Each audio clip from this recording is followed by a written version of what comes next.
देखो, जब हम इकोनॉमिक्स पढ़ते हैं ना तो इसमें दो तरह की चीज़ें आती है।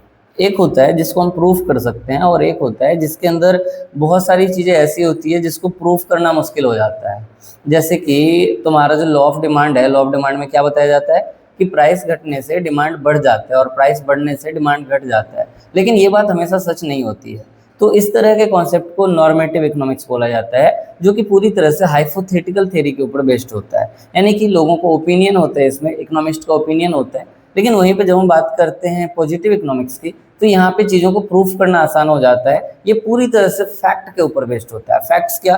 तो हमारे देश का जीडीपी कितना है, हमारे देश का पर कैपिटा इनकम कितना है। तो जब हम मैक्रो इकोनॉमिक्स पढ़ते हैं तो उसके अंदर पॉजिटिव इकोनॉमिक्स पढ़ा जाता है। लेकिन जब हम नॉर्मेटिव इकोनॉमिक्स की बात करते हैं तो वो पूरी तरह से माइक्रो इकोनॉमिक्स होता है। माइक्रो इकोनॉमिक्स पूरी तरह से नॉर्मेटिव कॉन्सेप्ट के ऊपर बेस्ड होता है। तो इस तरह से तुम्हें पता चला कि इकोनॉमिक्स के थ्योरी दो टाइप के होते हैं, नॉर्मेटिव इकोनॉमिक्स और दूसरा पॉजिटिव इकोनॉमिक्स। Thank you.